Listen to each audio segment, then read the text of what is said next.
রাজধানীর মিরপুরের শিয়ালবাড়ি এলাকায় যে অগ্নিকাণ্ড ঘটনা ঘটেছে, সেই অগ্নিকাণ্ডের ঘটনা এই মুহূর্তে সবশেষ যে আপডেট আমরা যেমনটি জানতে পেরেছি, মৃতের সংখ্যা 16 জনে দাঁড়িয়েছে। দর্শক, এই মুহূর্তে ঠিক সেই জায়গা থেকে আপনাদের সঙ্গে সরাসরি যুক্ত হয়েছি, সমকাল লাইভে দেখানোর চেষ্টা করছি এখানকার সবশেষ পরিস্থিতি। আপনারা দেখছেন যে আইনশৃঙ্খলা বাহিনীর কঠোর অবস্থান কিন্তু এখানে রয়েছে। র্যাবের সদস্যরা রয়েছেন, সেনাবাহিনীর সদস্যরা রয়েছেন, পুলিশের সদস্যরা রয়েছেন এবং ফায়ার সার্ভিস ও সিভিল ডিফেন্সের যে গাড়িগুলো সেগুলো কিন্তু রয়েছে এবং উৎসুক জনতার যে ভিড় সেটিও কিন্তু আমরা লক্ষ্য করছি।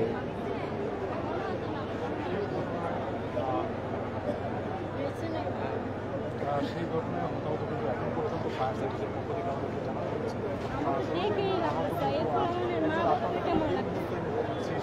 তোমাদের মতন মেয়ে বাচ্চারা এই ঘটনা যেগুলো ঘটেছে সেই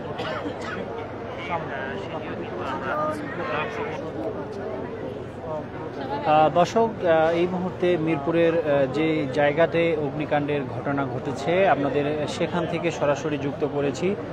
সঙ্গে রয়েছে আমি বিনায়ক রহমান। দর্শক, আমরা দেখছেন যে নিরাপত্তা কিন্তু জোরদার করা হয়েছে। যেই ঘটনাস্থলে যেই ভবনটিতে অগ্নিকাণ্ডের ঘটনা ঘটেছে, অর্থাৎ সেই ভবনটির সামনে কিন্তু কড়া নিরাপত্তা জোরদার করা হয়েছে। সেনাবাহিনীর সদস্যরা রয়েছে, এছাড়াও র্যাব পুলিশের সদস্য রয়েছে এবং উৎসুক জনতার ভিড় কিন্তু আমরা এখানে লক্ষ্য করছি। এই মুহূর্তে সেই দৃশ্য সরাসরি দেখানোর চেষ্টা করছি আমরা সমকাল লাইভে। দর্শক, দেখছেন যে র্যাব, বিজিবি এবং সেনা সদস্যরা রয়েছে, তারা কিন্তু যে পুরো এলাকাটিতে কিন্তু কঠোর নিরাপত্তা কিন্তু জোরদার করা হয়েছে এবং সবশেষ যে তথ্য মতে আমরা জানতে পেরেছি এখানে যে মৃতের সংখ্যা কিন্তু 16 জন, অর্থাৎ 16 জন কিন্তু প্রাণ হারিয়েছেন এই যে অগ্নিকাণ্ডের এই ঘটনাতে।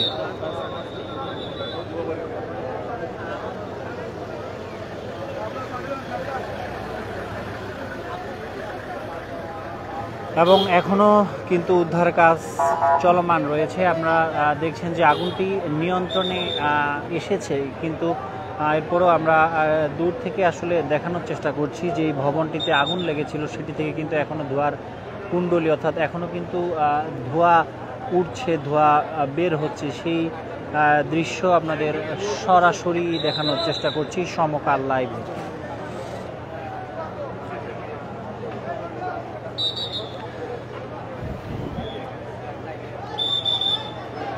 দর্শক, এর আগে আমরা যেমনটি আপনারা জানেন যে বেলা 11:30টার দিকে এই যে মিরপুরের এই শিয়ালবাড়িতে এই যে পোশাক কারখানা এবং রাসায়নিক গুদাম সেটিতে কিন্তু আগুন লেগেছিল এবং বিকেলে এই ঘটনাস্থলে ফায়ার সার্ভিসের পরিচালক লেফটেন্যান্ট কর্নেল মোহাম্মদ তাজুল ইসলাম তিনি কিন্তু গণমাধ্যমে কথা বলেন। তিনি জানিয়েছেন যে তখনও কিন্তু উদ্ধার কার্যক্রম কিন্তু চলমান ছিল এবং এখনও কিন্তু উদ্ধার কার্যক্রম চলমান রয়েছে। দর্শক, আগুনের সূত্রপাত কিভাবে হয়েছিল এই বিষয়ে কিন্তু এখনও আনুষ্ঠানিকভাবে কোনো তথ্য আমরা কিন্তু জানতে পারি নাই এবং ফায়ার সার্ভিসের যে দল রয়েছে এবং তাদের পক্ষ থেকেও কিন্তু এখনও যে আগুনের সূত্রপাত কিভাবে হয়েছে সেটি কিন্তু জানানো হয়নি। এই মুহূর্তে দেখানোর চেষ্টা করছি এখানকার সবশেষ পরিস্থিতি। আপনারা দেখছেন যে উৎসুক জনতা, সাধারণ তাদের কিন্তু ভিড় আমরা লক্ষ্য করছি। তারা কিন্তু বারবারই আসলে যেই ঘটনাস্থলের যেই ভবনটিতে আগুন লেগেছে সেটির সামনে যাওয়ার চেষ্টা করছে এবং বারবারই কিন্তু আইনশৃঙ্খলা রক্ষাকারী বাহিনী, সেনাবাহিনী, র্যাব রয়েছে, পুলিশ রয়েছে, তারা কিন্তু বারবার তাদের সেখান থেকে সরিয়ে দেওয়ার চেষ্টা করছে এবং ভলান্টিয়াররা রয়েছে যারা তারা কিন্তু এখান থেকে কিন্তু অনেকেই কিন্তু তাদের স্বজনদের অর্থাৎ যারা গার্মেন্টসে বা এবং রাসায়নিক গুদামে যারা কাজ করছিলেন তাদেরকে খোঁজ করতে কিন্তু অনেকে আসছেন, অনেকে ছবি নিয়ে আসছেন, তাদের খোঁজ করছেন। এবং এখান থেকে বলা হচ্ছে বারবার কিন্তু স্বেচ্ছাসেবকদের তারা বলছে যে যাদের আসলে স্বজন খুঁজে পাচ্ছে না তাদেরকে ঢাকা মেডিকেলে আসলে যোগাযোগ করতে বলা হচ্ছে। বারবার কিন্তু এই ঘোষণা দেওয়া হচ্ছে মাইক থেকে।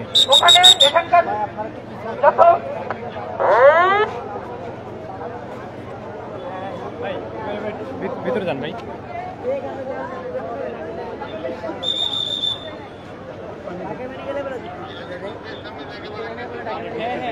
দর্শক, আমরা কয়েকজন প্রত্যক্ষদর্শীর সঙ্গে কথা বলেছি। তারা যেমনটি জানিয়েছে যে 3 তলা পোশাক কারখানার নিচতলায় ওয়াশ ইউনিট রয়েছে। তারা বলছে যে সেখানে প্রথমে আগুনটি লেগেছিল এবং সেই আগুন পাশের রাসায়নিকের গুদামে ছড়িয়ে পড়লে সেখানে বিকট শব্দে বিস্ফোরণ ঘটে এবং এরপরই আগুন 3 তলা পোশাক কারখানার সর্বত্র ছড়িয়ে পড়ে। এমনটাই কিন্তু এখানকার যে যারা প্রত্যক্ষদর্শী রয়েছে, যারা ওই সময়ে ছিলেন, তারা কিন্তু এমনটাই কিন্তু বলছে।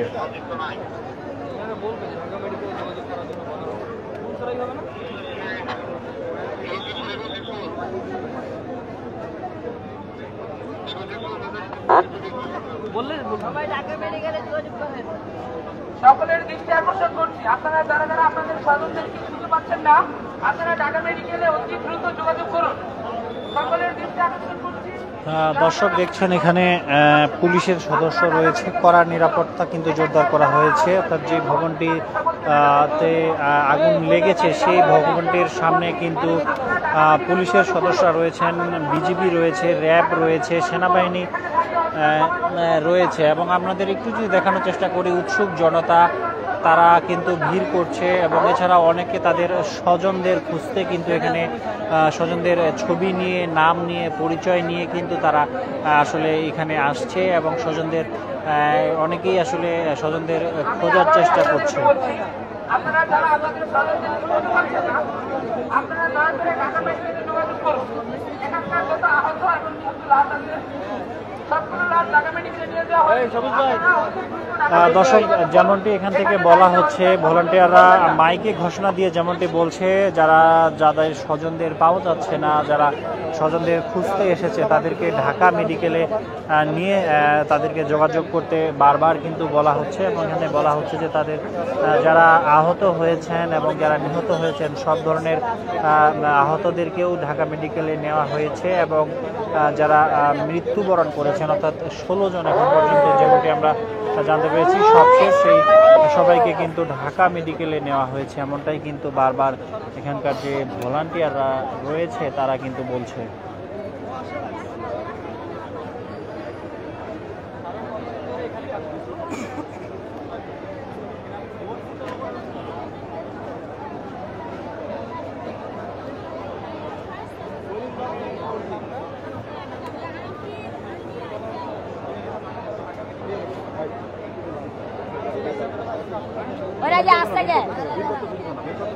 এই তোমরা পিছাও।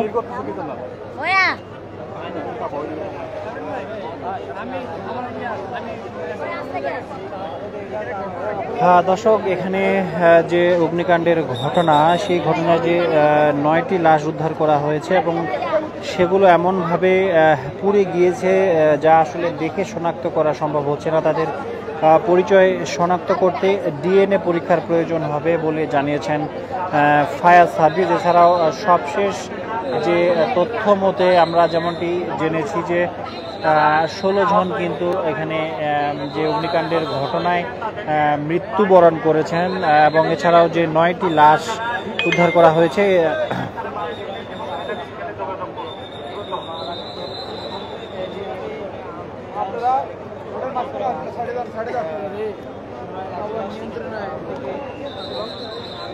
দর্শক, এর আগে বেলা 11:30টার দিকে এই শিয়ালবাড়ির এই 3 নম্বরে এই আগুনের সূত্রপাত হয়। এই সড়কের একপাশে 4 তলা একটি পোশাক কারখানা এবং তার উল্টো দিকে সড়কের অপর পাশে একটি রাসায়নিকের গুদাম রয়েছে। আগুনের খবর শুনে সেখানে গিয়ে এই দুটি স্থাপনাতেই আগুন জ্বলতে দেখেন ফায়ার সার্ভিসের কর্মীরা। দর্শক, কিভাবে আগুনের সূত্রপাত ঘটেছে সে বিষয়ে আসলে ফায়ার সার্ভিস সুনির্দিষ্ট করে কোনো কিছু জানাতে পারেনি। তবে প্রত্যক্ষদর্শীরা যেমনটি বলেছে যে আনোয়ার ফ্যাশন নামের এক পোশাক কারখানার নিচতলার ওয়াশ ইউনিট থেকেই কিন্তু আগুনের সূত্রপাত হয়েছে। পরে আগুন ছড়িয়ে পড়ে পাশে রাসায়নিক গুদামে। সম্পর্কে যেমনটি তারা বলছিলেন যে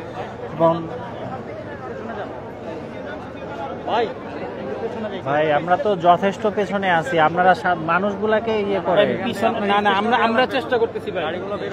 হ্যাঁ, বুঝতে পারছি। মানে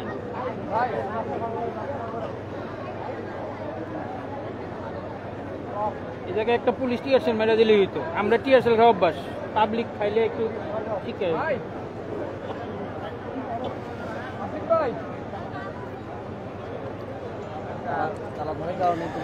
দর্শক, পোশাক কারখানা ও রাসায়নিক গুদামের এই অগ্নিকাণ্ডের ঘটনায় যেমনটি বলছিলাম যে নিহতের সংখ্যা বেড়ে 16 জন হয়েছে। এই ঘটনায় হতাহতের সংখ্যা আরও বাড়তে পারে বলে আশঙ্কা করা হচ্ছে। ফায়ার সার্ভিসের ভাষ্যমতে রাসায়নিকের গুদামে আগুন এখনও কিন্তু নেভেনি। পোশাক কারখানার আগুন পুরোপুরি নিয়ন্ত্রণ চেষ্টার পাশাপাশি এবং সেখানে কিন্তু তল্লাশি চালানো হচ্ছে। দর্শক, এর আগে আজ বেলা 11টার দিকে এই আগুনের সূত্রপাত ঘটে। ঘটনাস্থলে গিয়ে আমরা দেখেছি